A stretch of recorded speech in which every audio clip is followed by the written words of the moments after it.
And we welcome you to week number 2 of Ohio Football Weekly. I'm Marty Bannister. We are so glad to have you with us here for another edition of this program as we go around the state, talk high school football. Tonight we're going to delve into a little college football. We'll talk about that coming up in the second half hour of the program, but that's all to come for you. Big show coming up for you tonight. We thank all of you for being with us last week when we debuted. We had thousands of views last week, and we're certainly glad that all of you took time to sample what we're doing here. We think it's something different, something unique, focusing mainly on high school football across the state of Ohio. We have so much content to get into tonight. Among our guests, Ohio High School Athletic Association Executive Director Doug Ute. He'll visit with us in a couple of moments. Brad Burchfield, the head coach at Columbus Bishop Hartley, will join us in the second half hour of the program. And as mentioned, in case you haven't heard, and I don't know how the heck you couldn't possibly have heard, big college football game on Saturday night in Columbus when Ohio State takes on Notre Dame.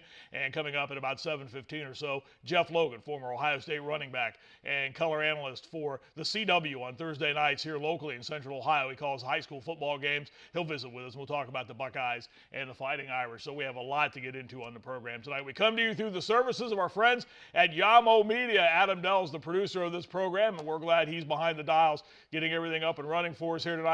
All of our social media platforms is where you'll be able to find this show. We're on Instagram. We're on Twitter at Yamo Media. We're on TikTok. I'm not, but everybody else seems to be. TikTok at Yamo On Air, YAMOONAIR. Facebook, Yamo Media 614. And on YouTube, you can find us at Yamo Media Columbus. So those are the ways you can sample our program. And as mentioned, thousands of you did that last week, and we're so very glad that you did that. So we will look forward to having that as part of our program. Your interaction is always welcome. You can hit us up. You can find me on Twitter. I'm at Marty Bannister. You can go to the at Yamo Media page as well, too. We have a great poll up there by the way, tonight as well, too, for you. With the Ohio State Notre Dame game coming up on Saturday, we're asking you tonight, as Buckeye fans, what are you most excited to see Saturday out of the Buckeyes? The play of quarterback C.J. Stroud, who is without a doubt a Heisman Trophy candidate, regardless of what Desmond Howard says.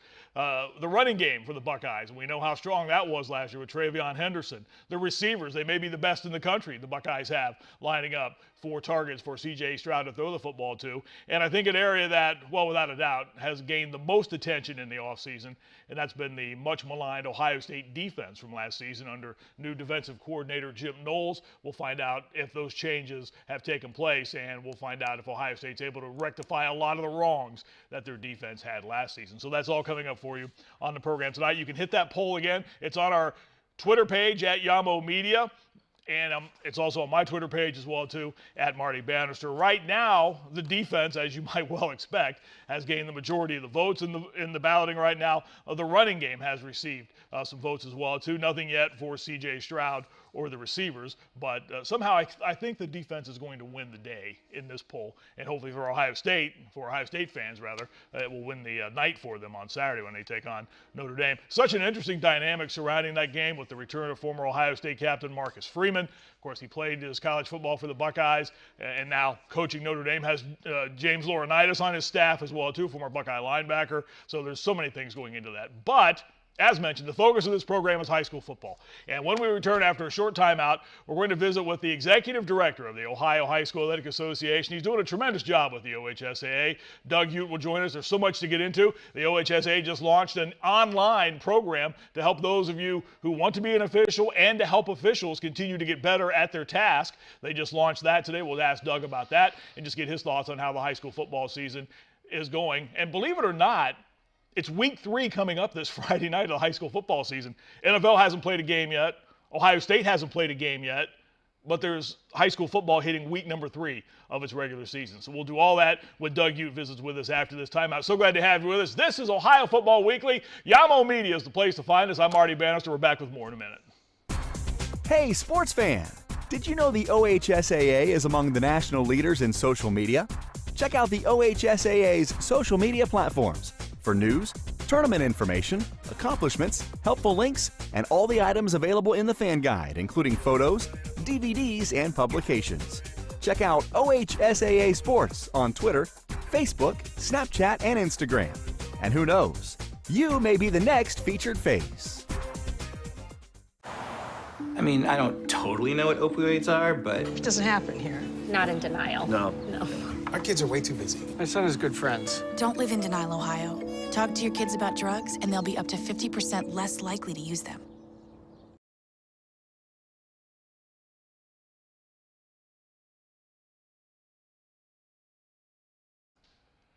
And we're back with you. Ohio Football Weekly is the name of the program. I'm Marty Bannister. We come to you on YAMO Media. And again, you can find us on all the various social media platforms. This program will be available for download tomorrow. You can go back and watch the program and catch the entire show if you missed any portion of it tonight.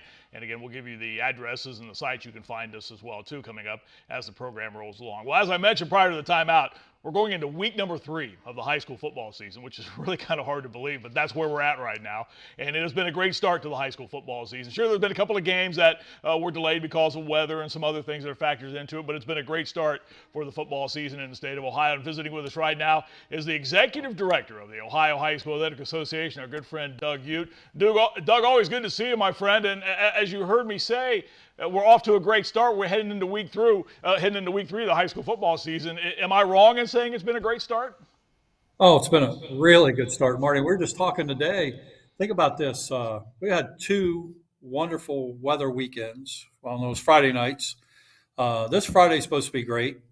And from what I'm hearing around the state is a lot of fans are coming out to watch the kids and some great environments. And heck, Marty, I was at Granville High School, and I see your shirt you have on today. The OU marching band performed at Granville High School last weekend, and they had a record crowd there, and that band was spectacular.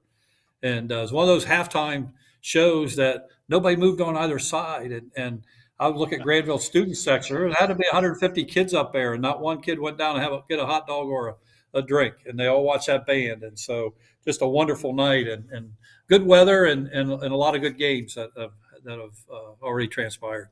Not that you don't during all the other sports seasons, Doug, but do you become more of a weather watcher during the high school football season, especially the early part of the year? Well, I think there's really it's the fall and the spring that you really watch that weather, but in particular Friday nights because when you have baseball, softball almost every night, you watch the weather, but really it's that one night that week that our kids get that center stage in their communities that you watch for, and it's that Friday night. You mentioned the bands a moment ago, and I think sometimes people maybe think of halftime as let's go get a hot dog, let's go get a drink, let's do something to kind of get our mind off of if the half went bad or whatnot for their teams. And I know this is a very big part of the atmosphere of a Friday night, what a high school band brings to these games, and that's why there's the time allotted for these bands to get on the field. That's such a special part of a high school football Friday night in the state of Ohio, isn't it? It certainly is. And having been in schools for 37 years before I took this position and been from the athletic background and even as an administrator, I know how hard our band kids worked or how hard the cheerleaders worked. So, those Friday nights are as much about those programs as it is our football programs because they work very hard. And I think people, good communities stay and watch those halftime shows and because they appreciate the kids and they're supporting them. And heck, I was in Newark for 11 years and as many people came to watch the band, if not more, than they did the football. Well, hopefully that's not a comment on the way things were going football-wise at Newark at that point, but I know. I love the Newark Wildcats. I love the Wildcats. Yes. Well, and Newark did win. We'll talk about that coming up a little bit later. They snapped a losing streak last week. We'll get into that a little bit later on in the program. Doug, I mentioned the schedule, and as we go to week number 3 of the football season, for some leagues, this Friday is the last non-conference week of the season. Those 8-team leagues or teams that are more than that, some heck are already into conference play if they have a 10-team league and whatnot. And with the schedule, it's just amazing how fast this goes, isn't it? I mean, we're already a third of a way through a 10-game regular season. It's staggering, isn't it? It is. I can't believe that, because I'm obviously looking forward, like everybody else, to the Buckeye opener this week and the Browns. Not the Bengals, but I'm looking forward to the Browns opener here in a couple weeks. So when you see those kind of things and then realize, geez, we'll have 3 high school games on before the Buckeyes open up. We'll have 4 high school games done before the Browns even open up. And Marty, it's really, people talk to me all the time about how early you start stuff anymore, but our schools start in the middle of August, have moved that up. And that came from testing. You get testing in March and April. in schools. And I know from being a school superintendent, we wanted to get as many days as we could in with our kids before they took those tests. And so therefore you're starting in the middle of August. And when kids are back on campus, they're ready for football, they're ready for soccer, they're ready for golf and those type of things. So I think that spurred those earlier start times. I'm more, you can tell by my age, I'm more of a traditionalist in the sense that I wish schools would go back to Labor Day, Memorial Day that way, but they don't. And so I think sports has kind of evolved earlier along with those starts of school. How often do you get that question about the start of the football season and the start of classes working hand in hand in that regard? I hear it a lot of times from people, well, why are we starting school on August the 15th? Why are we doing this on August the 16th? Do you get that question a lot? Yeah, I did as a school superintendent. I would get that question. Not so much in my position now, because the schools kind of dictate by being in like that. But I did as a superintendent because people felt, oh, we're starting so early and those things. But as I mentioned, it was all about aligning yourself to the number of days you could get in of instruction before those state tests. Absolutely. Doug Ute visiting with us, the Ohio High School Athletic Association Executive Director. We're talking high school football as we hit week number 3 of the season coming up. And again, as we mentioned earlier, it's hard to believe. You said a moment ago, the excitement certainly surrounding what's happening in Columbus on Saturday night. And I think that kind of feeds in some ways, does it not, Doug, to Fridays in the state, especially when Ohio State plays a big game, or there's a big game in Cincinnati, or there's whatever the big game is. That kind of feeds to Friday night. You can feel that excitement even starting to build on Friday at the high school games, can't you?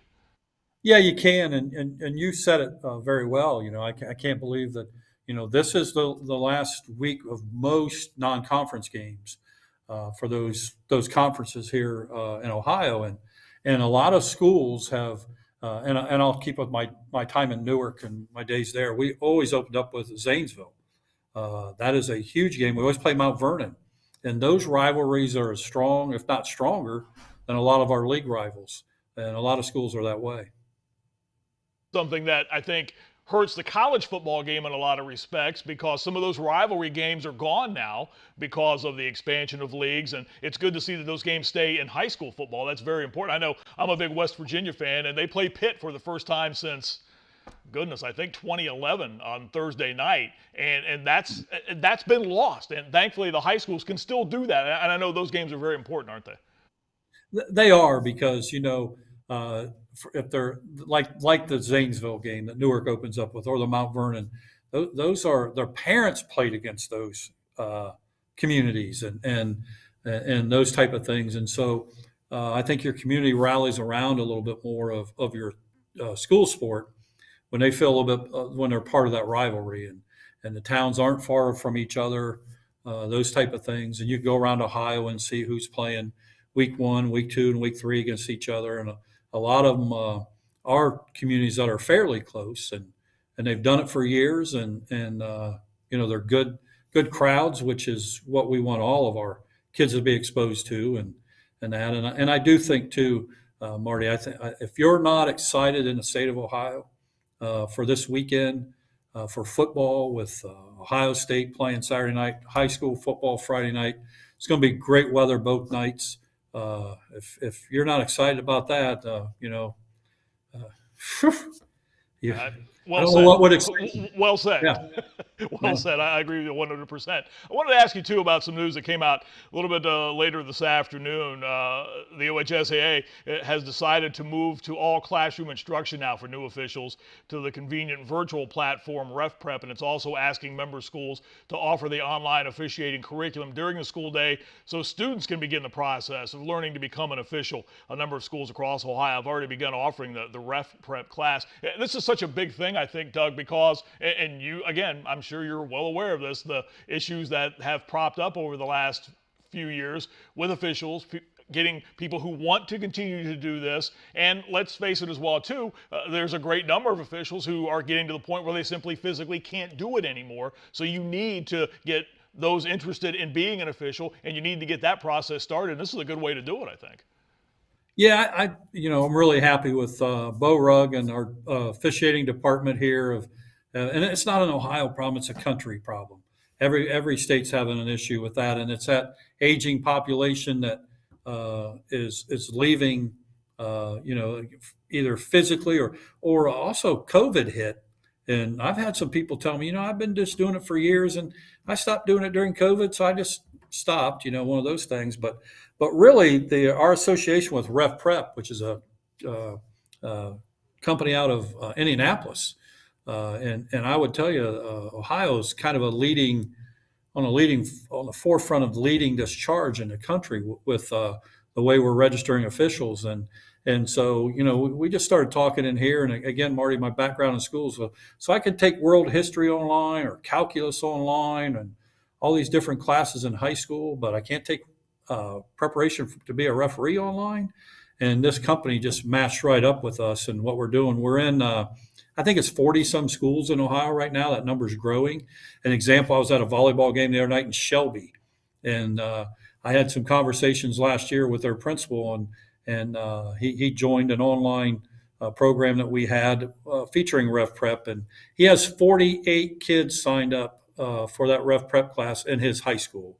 And Shelby would be in basketball in volleyball like a Division II school. So whatever that puts them, 1,800 kids in her district, and so you have to be 14 years of age to be an official. You can be a Class 3 official at 14.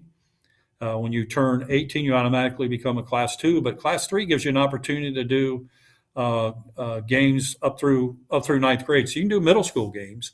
But more importantly, I think is the employability piece of this for high school kids. So you can get if your school can give you a credit for physical education out of this, and we're working hard with the Ohio Department of Education to do a workforce development credit that would come along with this piece also, because it's instant employability. And we all know youth sports needs that. So I'm hearing stories of kids that are 15, 16 years old, sophomore in high school, make $750 for a weekend doing youth baseball games or softball games in the summertime, 9-year-old games, those type of things. And so when you look at the employability piece of that, plus the fact that if I can use you in 7th and 8th grade, and it allows me to have that game, why wouldn't I do that from that standpoint? And so schools are getting creative with how they're helping kids with the $60 fee. They're either paying that, or an example might be, I'm going to pay your fee to take this course, and you're going to work 2 games for me, and I'm going to get you your basketball officiating shirt, those things. You work 2 games for me, and your debt's free. From that standpoint. So people are getting creative with what they're doing, but it is growing in Ohio as an option. And the one other option, not to make a long answer, and that's already past due of this, sorry, Marty, but the other option is, I talked to somebody one night, I said, I'd like to maybe officiate volleyball, but they offered a class on Tuesday nights, and I have my husband works Tuesday nights, so I have to have daycare to go to those classes, so I can't do it. And with Rep Prep, it gives you that option to take that online course and work with your local association to do that. And then I would just end, Marty, just by saying our current officials couldn't be better through this process with working with young kids or even adults who are going through the process to help them get opportunities to do scrimmages or games and work with them and teach them. So it's we're moving forward with this. And you hit the key phrase in this when you started to talk about it, online. And the fact that, as you said, you can take history online, you can take this. Schools are doing virtual learning now. Why can't you do something like this to get the interest generated in officiating and get those numbers back up and get people out officiating games? You even said it in your statement about it, Doug. If there are no officials, there are no games. And that's just how important that this really is, isn't it? Right. It is. And you're exactly right. If there are no officials, there are no games. And so we have to do this piece. We also have to educate our coaches and our community members on sportsmanship towards our officials and respect towards them. And I would say for the most part, our officials are treated with respect, but there are those certain cases that people get out of line, and it's okay to maybe question a call, but how do you do it and how long do you carry it on? And these folks are out here just trying to stay engaged in sporting activities and provide a service to a community and the kids so that they have an opportunity to do something. And I think we need to recognize that. Doug, as we wrap it up, I'll leave you with this. I know in talking to Bo Rugg in the past, and you mentioned it a short time ago, you were out at games last week. Bo gets out, I know, to as many games as he possibly can. You do the same. It's such a valuable way to get out and let the public talk to you, let school members talk to you, let fans talk to you, and be visible and let people know that you guys are out there and you do care about what's going on these games on a Friday night or a Wednesday night volleyball game or a Tuesday soccer match, however it works out. But you do try to get out and be visible, don't you?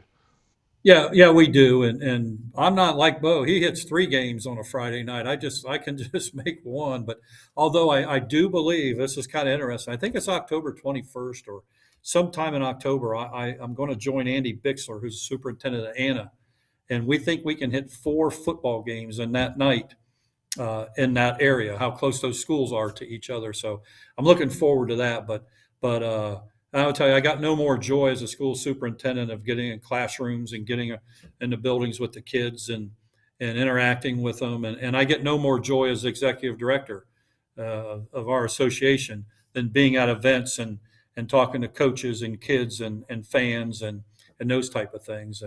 And so, that's where my passion lies. And that's why I'm just so thankful and appreciative to serve as the director of this, because I enjoy that stuff. And you might talk to a cheerleading advisor or band director and coaches and Marty, you know this because you do a great job of promoting high school sports in Ohio and the positive things that are going on.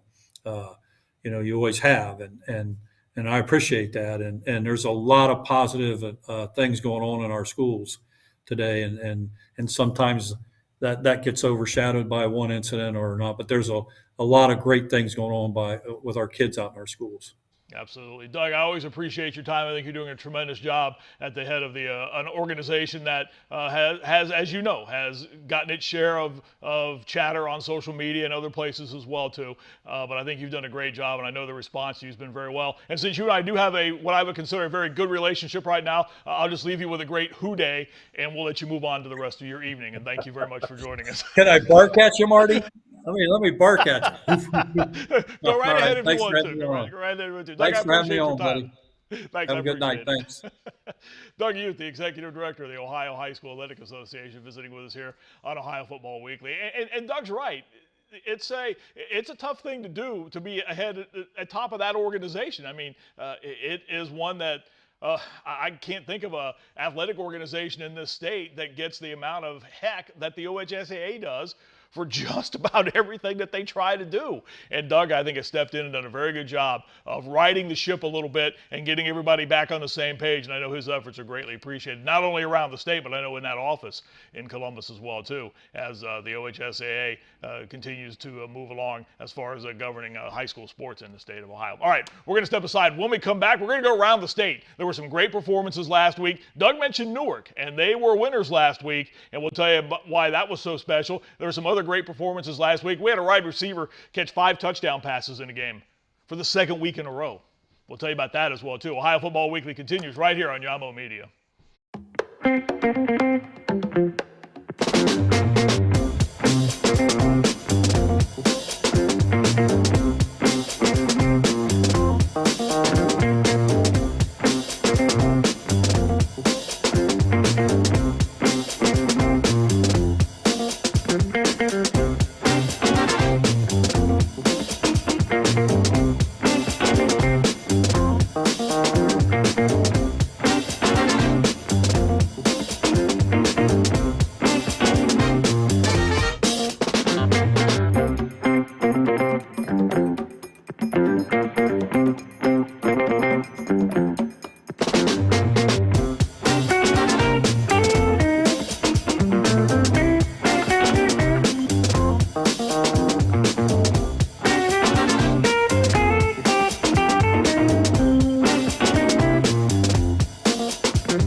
And welcome back to Ohio Football Weekly. Yamo Media is where we come to you from here in our Columbus studios. I'm Marty Bannister. We're glad to have you with us. You can comment on this program.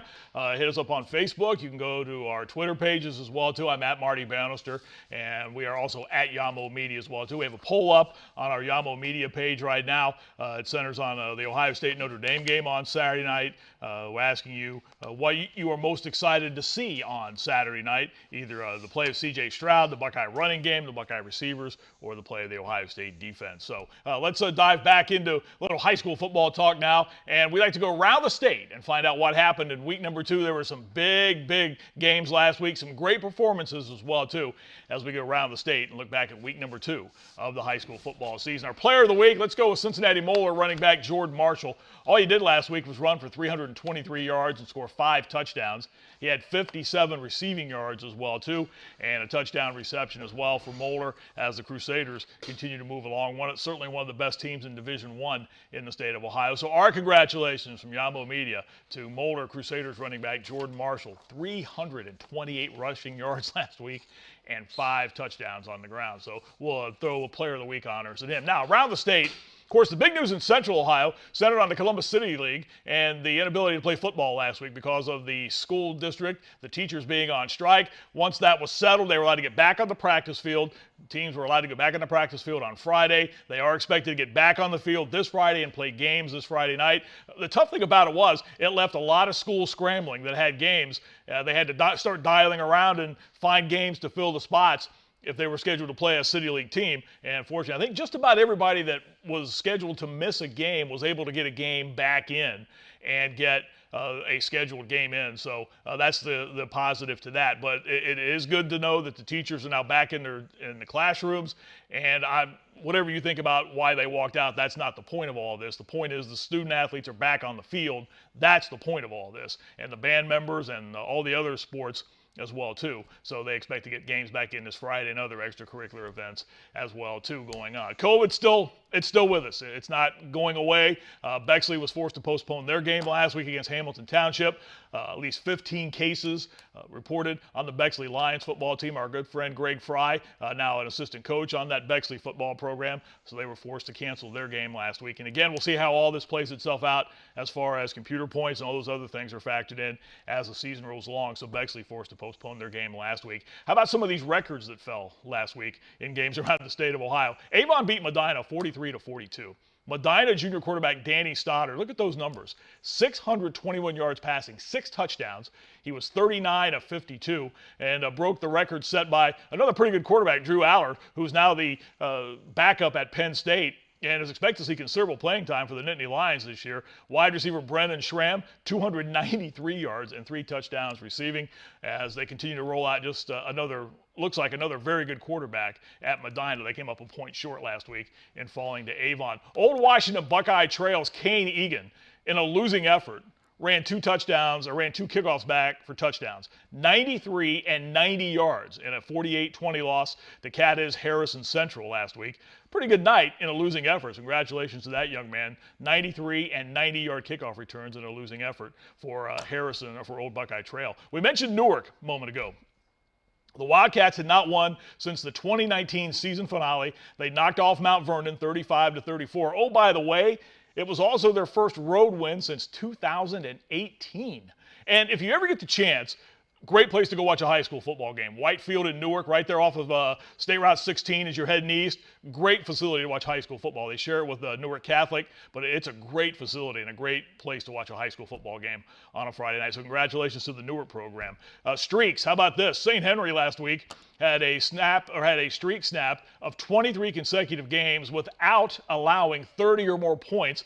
That was snapped by Archbold, which extended its streak of scoring 30 or more points in a game to 14 in the 42-10 win over St. Henry. Somewhere my friend Jim Lachey, the former St. Henry great and current Ohio State football radio analyst, is just throwing things at the computer or whatever if he's watching this program. He's a St. Henry grad, so he hates to see anything bad happen to his beloved alma mater. 23 consecutive games, though, without allowing 30 or more points. That's a pretty impressive streak, so that went by the boards last week. We mentioned the Newark win as they knocked off Mount Vernon last week. Big win there. Another great performance last week. We talked about it a short time ago. Wide receiver Cam Robinson from Willard. They beat Plymouth last week, 77-35. And there's the numbers for Robinson. He caught 5 touchdown passes last week. That's not his total for the season in 2 games. That was his total last week. He also caught 5 touchdown passes the week before for Willard, a record that had stood since 1999. So congratulations to that young man. And Willard out of the gates with that victory, 77-35 over Plymouth last week. And good news for the folks at Lucas. They were able to get their game in. They had to move it to Jeromeville Hillsdale last week. They showed up at the field Saturday morning, and there you see that picture courtesy of the Mansfield News-Journal. Someone had thought it'd be cool to get out on the field in some sort of ATV or some sort of wheeled vehicle and vandalize their football field. Well, they obviously couldn't play the game because of the condition of the field, so they had to move the game on the road. Well, and they still won the game. The Lucas Cubs beating Hillsdale last week by the final 14-13. Oh, by the way, those responsible for that act of vandalism, they have been taken into custody. So that's pretty much that's a good ending to that story. And for the Lucas folks who still managed to win the game, even though they had to move it and play it at another site. So that caps off a busy week number 2 as we go around the state. If you have nominations, please feel free to send them via our webpage at Yamo Media on Twitter. I'm at Marty Bannister. If you have a great performance that you saw or that you see this week and you want to get it to us next week, we'd love to hear from you. And please feel free to let us know all about that. All right, we're going to take a time out. When we come back, we're going to dive into some Central Ohio high school football. Our first guest of the night will be Hartley head coach Brad Burchfield. We'll talk to Coach Burchfield when we return. Ohio Football Weekly from Yamo Media continues in moments.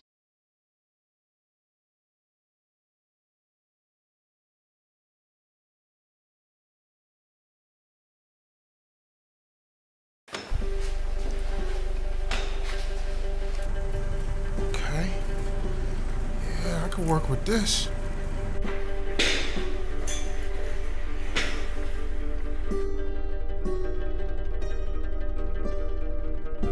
It might be a trap. Don't have time for that! Good evening, everyone, and welcome to the favorite game show of the upper class, Who's Counting? The game show where our unwilling contestants have to make the really hard choices that count. The Lance and Eileen Porter Foundation is a proud partner with the Ohio Media School and Score On Air Network. The foundation has provided food and other essentials to families in Columbus's Northeast Quadrant since 2018. They've also established the Porter Athletic League, which provides a safe environment for youths 8 to 13 to play sports, study, and work with volunteers from the Columbus Police and Franklin County Sheriff's Departments. For more information, visit lanceandeileenporterfoundation.org today.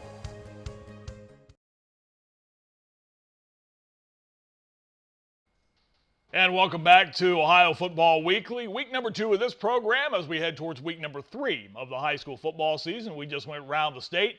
Let's turn our focus now to what's going on in Central Ohio high school football. And year in and year out, this is a program that is always one of the contenders to be playing in November, late in November, and then making a run up to Canton or wherever the state championship are being held in Ohio high school football. Slow start out of the gate. They're 0-2, but they play one of the most challenging schedules of, I think, really anybody, certainly in Central Ohio, maybe around the state of Ohio. The head coach of the Bishop Hartley Hawks is visiting with us right now, our friend Brad Burchfield. Coach, good to see you again, my friend. How are you tonight? Good, Marty. How are you? Doing great. Talking a little high school football. Nothing wrong with that. I mentioned the challenging schedule that you guys have played. Now, I know in covering your games in past years, you and I have talked about this. This is something that you love to do with your program because it's a really good way to test yourselves. I know because of the intricacies of the Central Catholic League and the way you have to schedule things, it's kind of, I guess, mandatory in some respects. But it's a good way for your kids to find out exactly what it takes to get to where you want them to be towards the end of the season, isn't it? Yeah, and I don't know that we have a choice at this point. You know, we're at the mercy of whoever will play us and when they'll play us and where they'll play us, and that's great. But I think with us, it gives us an opportunity to kind of see where we are as a football team, to get better as the season goes on. Those are the things that you kind of use. You'd like to try to win them all, and we're certainly trying to win them all, but sometimes that's easier said than done. You want to get better. You want to keep improving, and playing good people certainly give you an idea of where you're just not quite good enough or coaching well enough or playing well enough at. How difficult is it to put a schedule together, Brad? Well, we're playing our first 8 on the road, so that is not ideal. And I'm not taking much grief from it because my son's a senior. So certainly anybody with half a heart or half a brain would know that we would not put together a schedule with 8 on the road with the head coach's son as a senior. So, but we honestly, you see a lot of teams in our league through the years, they just can't get 10 games, let alone on the road or at home. And we kind of made the decision a long time ago, no matter how we are or what the circumstances are, we're going to give our kids 10 guaranteed opportunities to play football for Bishop Hartley. So, we had 5 games scheduled at home, but certainly last December we had 5 games scheduled at home, but 3 of those kind of fell off. And when we replaced them, we could only replace them with teams that needed the first year at home. So it comes down to, are you going to play or are you going to not play? And we decided to play. Are you a fan of playing teams from out of state, Brad? We have, and they've been good experiences. We had a nice series with Lures out of Fort Wayne a few years ago. We played them several times. We played Muskegon Catholic, which was a great game for us. So I'm okay with it. I think that it's exciting. It's good to put those brands out there. But, I mean, if you had your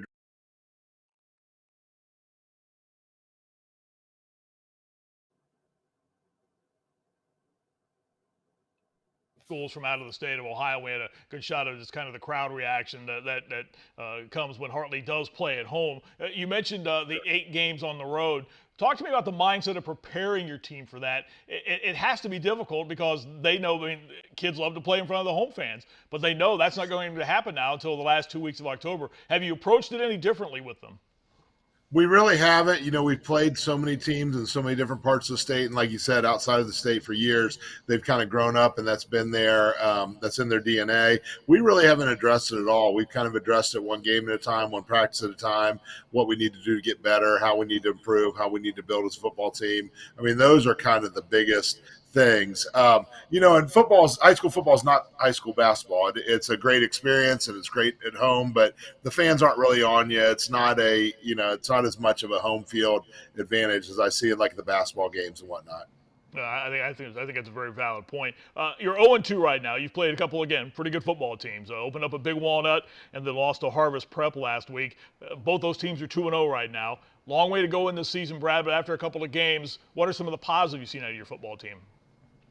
Well, we got better from week 1 to week 2. I mean, we played 2 really good football teams. I mean, I can't even imagine that either one of those teams are going to lose a regular season game here on the way out. I mean, these guys are really, really good. Big Walnut, they certainly have it going on, and they handled us. And week 2 against Harvest Prep, they're really good, and we got better. We did a lot of things that were better against them. Not good enough, and we didn't coach well enough. We didn't play well enough. But there's a lot of football to be played, and we've got to get a lot better. I mean, we kind of can identify some things in which we need to improve. And, we've never – this certainly is an excuse, but we've never been really great early season. I promise you, we practice as hard, but we've never been great out of the gate. Maybe it has to do with that we're playing Big Walnut and Moeller and Toledo Central Catholic and Muskegon Catholic and some of these teams we've opened up with through the years. But I do think that it's given us an opportunity to show where it just takes us a long time to get our kids better. It takes us a long time to kind of figure out where people fit best, what we coach best, what the kids are best at doing. We're still kind of in the process of doing that. It's a lot of football to be played. Every game's important, there's no question, but we have a lot of great opportunities in front of us to try to improve. That was one of the things when you said that about slow out of the gates. And again, I can recall talking to you prior to games that I've been able to broadcast to your football team. Most of the times it's been early season games, then I catch you in the playoffs. But you have said that to me a number of times. Yeah, it's only week number 2 of the season. Now, I'm not worried about this. Well, maybe worry is not the right word to use with a football coach. Yeah. You guys worry about everything. But it's a situation where there's improvement coming. Your kids are going to get better. They know it, you know it, and that's what you're trying to do with this football team right now. Yeah, it's a double-edged sword. I mean, you're always worried. You're trying to win every game. You're trying to do the best you can. And it has always worked out for us over 15 years at Bishop Hartley. But it doesn't mean it's always going to work out. We're not silly enough and dumb enough to think that. So you got to grind away. This was a hard week of practice that we had. And I know we improved, but we still got a long way to go. I mean, we're still, like I said, putting people and putting schemes where they best fit.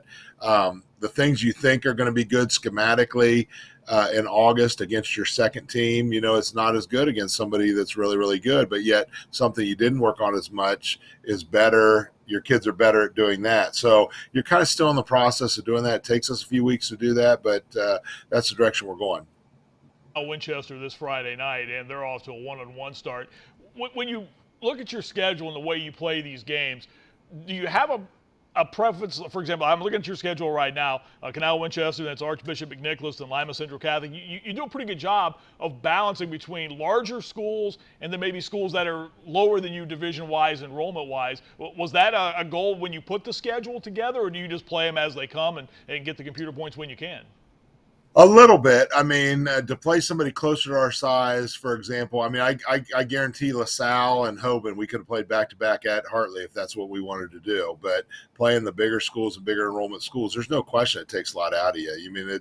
There's the depth that's an issue, particularly week one, because you can't condition football players until they play football. And that's that you can't run them, you can't practice them, the only way to condition them is to play football. I firmly believe that after many years of coaching. And well, now you're getting closer to, you're about a third of the way, like Doug Ute said, you're about a third of the way through the season, and the kids are in football shape. You can tell by the way they practice, you tell by the way they play. So those things help. So you can play. So if you're going to play at bigger school, you like to play them a little bit later in the season, towards mid-season. But it is what it is. So you kind of take them when you can. Canal's big and strong, and that's going to be an issue for sure. But we have some big guys too, so we'll go out and play. You've always said, and again, this I know from our conversations in the past, and this is a phrase that I've used with other head coaches who echo your sentiments of this, the goal is to be practicing Thanksgiving weekend. Because that means you're either headed to the state semifinals or you're getting ready to play for the state championship. That's the goal of your program every year. And more often than not, you're doing that. But that's the mindset, isn't it? You have to have that, don't you? Well, listen, the kids, they pour every ounce of blood, sweat, and tears for Bishop Hartley High School. There's no question. They would do anything for our school. They do anything for each other's teammates and us as coaches, and we're indebted to that. So when the score doesn't go our way, of course they're disappointed. We remind them every Sunday night that there's only two things we really care about, and that's the CCL games, Central Catholic League games, which are Hartley, DeSales, Watterson, St. Charles, and then having a chance in the playoffs. And that's kind of what you try to do, and that's everything that we're moving towards, and that's what you go for. Like Commissioner Ute said, most leagues start play next week, so when they come in Saturday morning, they're going to talk about league play. Our league play does not start until week 6 because of the size of our league. So, we have a lot of time to get better. But, you have to get better. Absolutely. Doug, Brad, as we wrap it up, I want to give you a chance to talk about both sides of the ball. Give us some guys who've played well for you through the first couple of games.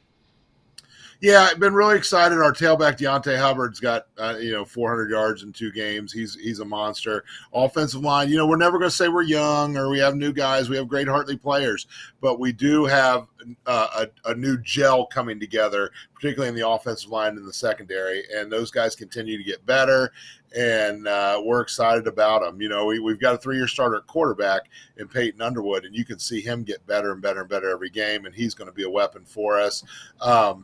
So we got a lot of work to do, but we're excited about it. We put up a lot of points last week. Offense put us in a position to win, but doggone it, Harvest Prep went on a tremendous drive with not much time left there at the end of the game. So that was an area that kind of shook us and made us kind of look in the mirror of what we could do schematically and personnel-wise to get better. But our kids are fighting and working hard, and we put a lot of pressure on particularly our linemen to play a lot of football for us, and we're looking forward to seeing them get going. I know the folks here at Yamo Media are proud to be able to bring folks Hartley football during the regular season, and as you start to move towards a week where you take on a pretty good Canal Winchester team and things get no easier after that with McNicholas and Lima Central Catholic and so on and so forth. It's a challenging schedule, but it's one I know that you have your kids ready to play. Brad, as always, it's good to see you. I appreciate your time, and thanks for joining us tonight. This is a great show and a great service to the high school football in the great state of Ohio, so keep it going. It's awesome. All right, Brad, thanks very much. Good luck the rest of the way out. Brad Burchfield, the head football coach at Columbus Bishop Hartley. And, yeah, when he said that, 8 straight games on the road. I remember looking at that back prior to the season, but it kind of slipped my mind until I brought up their schedule. After the Canal Winchester game on Friday, then they go to Cincinnati Archbishop McNicholas, then to Lima Central Catholic, then make the short trip up to the north side of Columbus to take on St. Francis de Sales, then Villa Angela St. Joseph, and then to St. Charles in the CCL.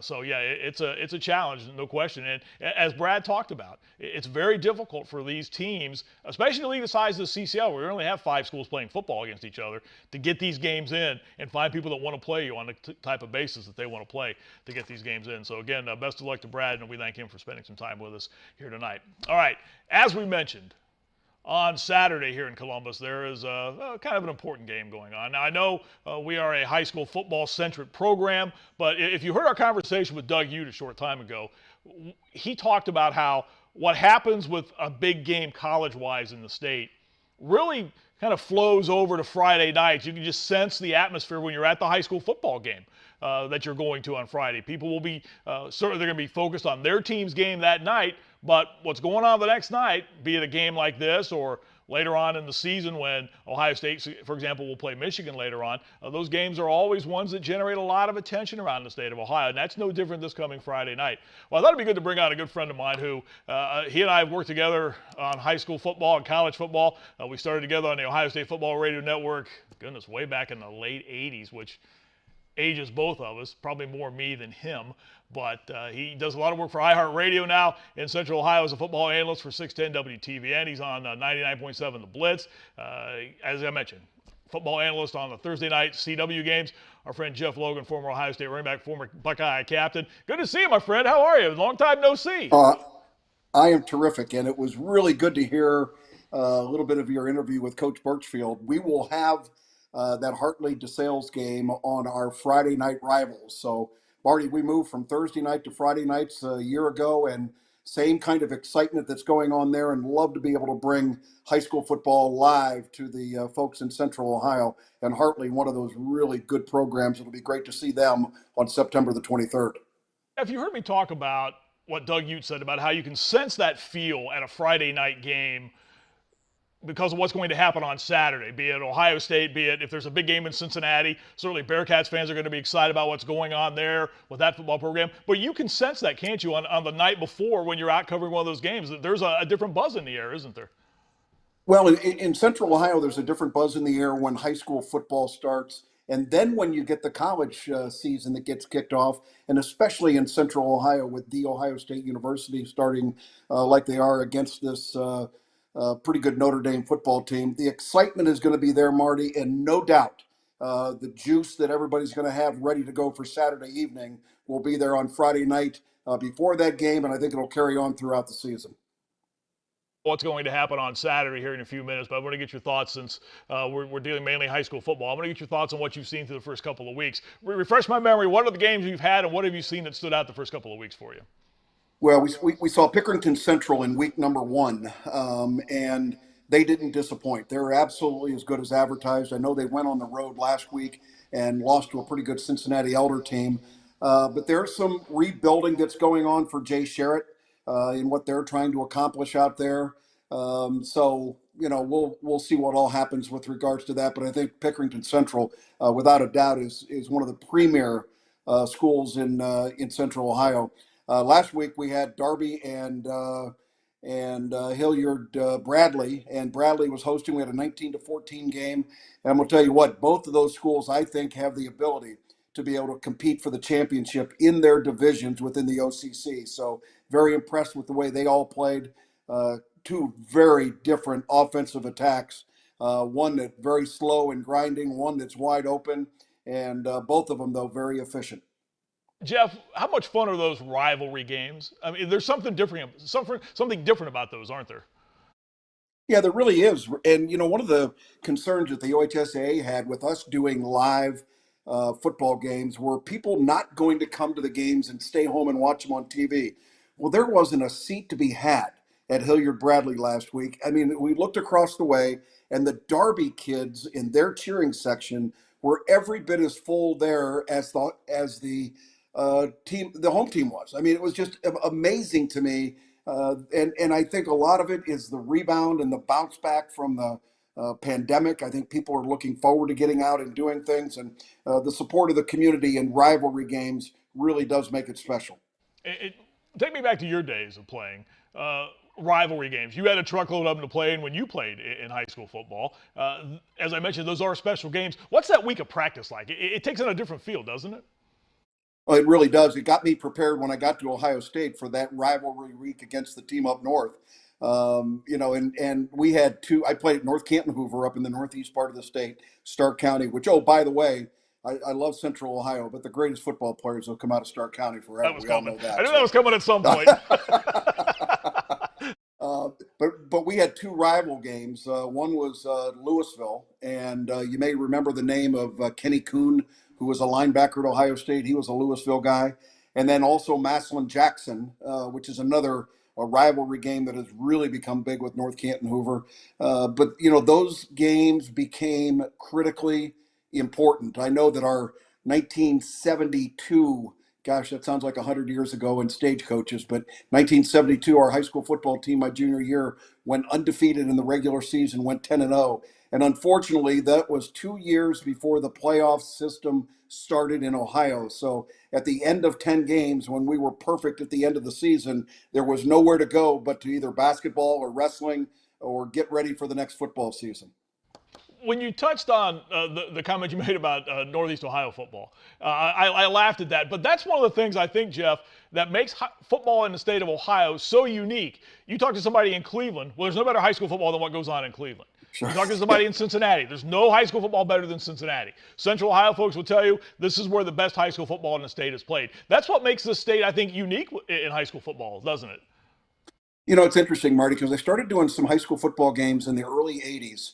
And I was a little bit embarrassed by the quality of football that was being played, the depth of it in Central Ohio. There were one or two good teams, but when it came to the playoffs, it was always somebody from Cincinnati, somebody from Toledo, maybe somebody from the Cleveland area that were going to be playing in those championships. But that has changed amazingly well in the last 20 years or so. I think the coaching has certainly had a lot to do with it. It is terrific coaches in Central Ohio. The growth of the population here. I think the fact that we've got communities like Hilliard and Dublin and Westerville with multiple schools within their school district competing with one another, I think it has really built what Central Ohio can be proud of.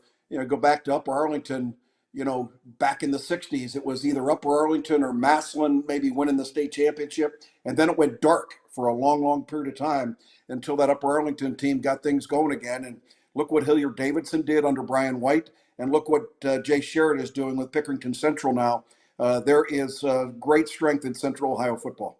Jeff, you made a great point. The growth of Central Ohio has really changed the dynamic of all of that. I'm old enough to remember when the OCC was just 8 schools. There was only one Westerville. Right. There was only one Dublin. There was only one Worthington. There was only one Hilliard. And now there are 4 Olentangy high schools now. And that growth has really spurred, I think, number one, the depth of talent that's certainly here in Central Ohio. And you see coaches who may not have thought about taking a job in Central Ohio 20 years ago are doing it now. The one that comes to mind to me is Mark Norrie at Olentangy Berlin, how he has transformed that program almost overnight from 1 year of being just the first year open. Now they're a serious contender right now in the OCC. That's the big difference, I think, and this is the way this area has grown so fast. Yeah, the quality of coaching is outstanding, and you used a great example in Coach Norrie there. He could have gotten a job anywhere, and yet he takes a startup program that nobody figures is going to be able to do anything. They are blessed to have him, and I think he's blessed to have that community that is a part of what he does. So, last Friday night was also a youth football night at Hilliard Bradley, and I look really closely at what's going on in those youth levels, whether it's flag football or tackle football. I don't care one way or another. What I do care is that it's done safely, that guys are being coached properly, and I think there's a lot of emphasis on that right now. And the one thing I saw was an unbelievable number of young men and girls that were dressed up in their youth football outfits that were recognized on that field. I remember as a young kid, when I was playing what we called midget league football between age 8 and age 12, the night that we got to go out on that varsity football field under the lights, it was like going to the moon. I mean, it was, to me, it was one of the most exciting evenings that I've ever been involved in. And it really whet my appetite for wanting to do that at the next level. And that next level for me, obviously, was high school football. And then the rest of it is history from there, because I couldn't get done with this stupid game. I just kept playing it. You mentioned the youth football night. I was at Amanda Clear Creek last Friday night to call a game, and they introduced the youth football teams there prior to the game. Amanda's about the size of, I mean, maybe 1,200 people in the community itself. There must have been 45 kids out there on that field for youth football night in a community that size. That's remarkable, and that shows you the depth of interest in that football program. Yeah, I think that's great. And you know, the high school coaches drive that. And I think what's really important is the kids that are playing high school football need to remember that those eyes, those young eyes, are looking directly at those high school players, everything they do, good, bad, or indifferent. And it's important for those guys that are playing at the high school level to make sure that they're the right image for those young kids that are growing up. You know, Marty, I'm involved and have been for many, many years with the Columbus chapter of the National Football Foundation and College Hall of Fame. And one of the projects that we've been working on is safety in amateur football. And the idea is to make sure that coaches are trained properly, tackling techniques that are there. We don't want parents to fear for injury. It is a violent game. There's no question about it. But when it's coached right, when it's refereed right, when it's parented correctly, it's a great opportunity for kids to learn lifetime lessons, even if they don't ever play at the high school level. Some of the things that they're going to learn at that youth level, I think, will be very, very important for the future. Jeff, I'm so glad you mentioned that, because I wanted to bring that up, your involvement with all of that, and how important this game is to you. It is. It's a huge part of your life, your family's life. What has made you what you are today is because of football. And it started in junior league, and as you had midget ball, and into the high schools, now into Ohio State. It's so important, and it's such a valuable thing to be a part of, isn't it? It truly is, and I was blessed to be able to grow up in a very athletic family. My father, Dick Logan, who we lost about 6 or 7 years ago, played at Ohio State. He went on to play in the NFL for the Green Bay Packers. So, as a young kid growing up, I had a idol that I wanted to kind of follow in his footsteps, and I didn't know if I'd ever be good enough to be able to play the game at a college level. And then when I got to the point where I was being recruited by the likes of an Ohio State University, and schools like Notre Dame and Alabama and Penn State, I realized that this was going to be a great opportunity for me to be able to play at the next level, but more importantly than that, get a great education and also create lifetime relationships with teammates. And that has continued to grow in those many years since I played. All right, as we wrap it up, I promised everyone we'd get your thoughts on what's going to happen Saturday at the Horseshoe as we dive back to college football here for just a brief moment or so. Ohio State playing host to Notre Dame. First time the Irish have played in Columbus since 1995. They had a 2-game home and home then. The Buckeyes then the next year went to South Bend and beat Notre Dame. What is it about this series, Jeff, that generates – certainly the Michigan game brings a different passion, but there's just something about Notre Dame, the sheer mention of the word, that just drives people off the rails. And I think that's one of the reasons so many people are so excited about this game Saturday night. Yeah, I don't think there's any two schools that you could pull together that would have greater fan bases or more passionate fan bases as Ohio State and Notre Dame. Notre Dame is certainly known for having a national or maybe even an international fan base that's out there. And I think Ohio State's probably the only other school that can even come close to what that history and tradition of Notre Dame football has all been about. The fact of the matter is, though, Notre Dame went through a period of time in the late 80s and the 90s, leading into the early 2000s, where they were really not relevant. And I think it has changed dramatically. This is a really good football program. Ohio State has never been positioned better going into a season than they are right now with C.J. Stroud at quarterback. Think of where we were a year ago with C.J. Stroud versus where he is today. His capacity as a quarterback, thinking about what he can do because of his experience a year ago. This is a kid that had not even thrown a pass in a college football game, yet he goes out and by many measures, Ohio State fans looked at last season as a failure because, number one, you didn't play in the Big Ten championship game, you didn't beat your rival, and you didn't play in the national championship. All right. We went on to have a pretty terrific season, 12-2 or something like that, and we win the Rose Bowl against Utah. CJ Stroud, all he does is win Freshman of the Year, Quarterback of the Year, Most Valuable Player in the entire Big Ten Conference, and he hadn't thrown a pass heading into that season. And so just think of where this football team is positioned today versus where they were a year ago and what the capacity of this team is.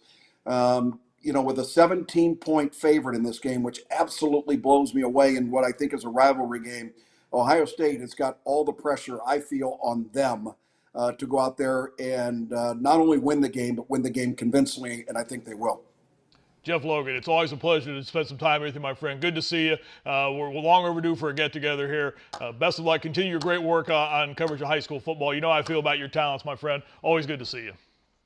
Well, you're always the best, and I can't wait for another opportunity, Marty, where you and I can maybe work together doing a game. It would be an honor and my privilege to be able to work side by side with the great Dr. Marty Bannister. I knew that one was coming too at some point as well, too. Take care, Jeff. Good to see you, my friend.